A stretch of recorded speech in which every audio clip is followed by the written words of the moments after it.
Halo semua, aku Diana sebagai dan aku Arya. Aku Devia Dinaulaya sebagai saya Fadila Tasya sebagai Aku udah sekali Mas. Aku Azra Devia Aprilia sebagai Selamat menonton. Ya. Dadah. Halo semuanya. Hai. Selamat datang di podcast Santai.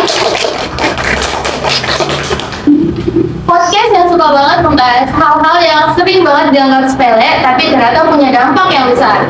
Hari ini kita bahas tentang bullying dan sedikit beda dari biasanya. Kita bakalan kaitin bullying dengan nilai-nilai Pancasila yang sebenarnya dekat banget sama kehidupan kita ini. Nah, jadi kalau dipikir-pikir, bullying itu sebenarnya bertentangan gak sih sama Pancasila? Banget. Misalnya sila kedua, kemanusiaan yang adil dan beradab. Bullying jelas gak manusiawi. Dan sayangnya itu masih sering kejadian di sekitar kita ya. Re, dari pengalaman kamu apa sih yang paling terasa waktu dibully? Aku merasa nggak dihargai aja sebagai manusia, kayak perasaanku itu nggak penting. Padahal di Pancasila itu udah diajarin ya buat saling menghormati dan beradab. Iya, kalau itu nggak dikapin, mungkin aku nggak ngerasa sebelum itu.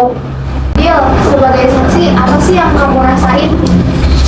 aku takut, jadi aku milih diam. Tapi sekarang aku sadar ternyata hal itu tidak bisa dilakukan.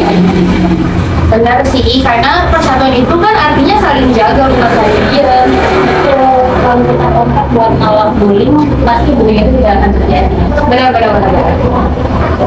Zura, setelah kamu refleksi, menurut kamu bullying itu melanggar nilai apa sih? Menurut aku, sila pertama juga, karena kalau kita benar-benar punya hati nurani, kita nggak akan tega nyakitin orang lain. Benar. Sila kedua juga nggak sih? Iya, aku juga bersikap adil dan beradab. Sekarang aku belajar buat lebih empati. Gen, menurut kamu bagaimana sih orang yang bisa menerapkan Pancasila untuk mencegah bullying? Dalam sila keempat, musyawarah dan komunikasi masalah jangan dipendam, tetapi dibicarakan bersama. Kalau sila kelima, Keadilan sosial bagi seluruh rakyat Indonesia itu artinya semua orang berhak merasakan dan dilakukan tanpa memanfaatkan. bullying bukan cuma masalah perilaku, tapi juga soal sejauh mana kita menerapkan Pancasila dalam kehidupan sehari-hari.